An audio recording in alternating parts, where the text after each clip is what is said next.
ఈరోజు బైబిల్ అధ్యయనం కొరింథీయులకు వ్రాసిన మొదటి పత్రిక 13వ అధ్యాయం, మొత్తం 13 వచనాలు. ప్రార్థన. ప్రియమైన దేవా, మేము మీ వాక్యాన్ని చదివినప్పుడు మా మనస్సులను పునరుద్ధరించి మాకు అవగాహన కల్పించండి. మీరు మా సమయాన్ని ఆశీర్వదించి మీకు దగ్గరగా రావడానికి మాకు సహాయం చేయండి. యేసు నామంలో ఆమెన్. కొరింథీయులకు వ్రాసిన మొదటి పత్రిక 13వ అధ్యాయం. మనుష్యుల భాషలతోనూ దేవదూతల భాషలతోనూ నేను మాటలాడినను, ప్రేమ లేనివాడనైతే మ్రోగెడు కంచును గణగణలాడు తాళమునయ్యుందును.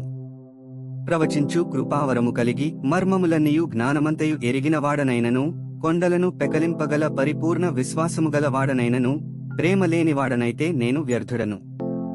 బీదల పోషణ కొరకు నా ఆస్త్యంతయు ఇచ్చినను, కాల్చబడుటకు నా శరీరమును అప్పగించినను, ప్రేమ లేనివాడనైతే నాకు ప్రయోజనమేమీ లేదు.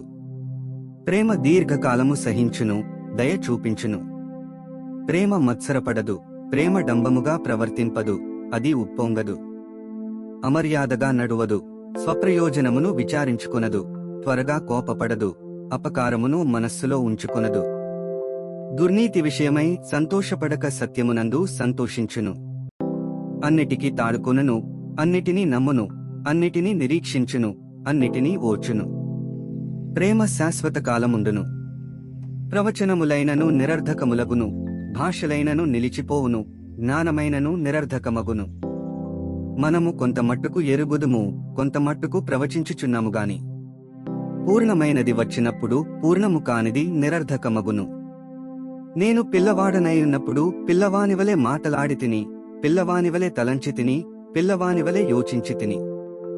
ఇప్పుడు పెద్దవాడనై పిల్లవాని చేష్టలు మానివేసితిని.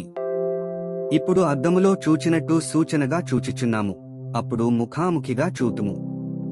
ఇప్పుడు కొంతమట్టుకే ఎరిగియున్నాను, అప్పుడు నేను పూర్తిగా ఎరుగబడిన ప్రకారము పూర్తిగా ఎరుగుదును. కాగా విశ్వాసము, నిరీక్షణ, ప్రేమ ఈ మూడును నిలుచును. వీటిలో శ్రేష్టమైనది ప్రేమయే. 13 వచనాలు చదివియున్నాము. ముగింపు ప్రార్థన. సర్వశక్తిమంతుడైన దేవా, నీవే మార్గము, సత్యము మరియు జీవము.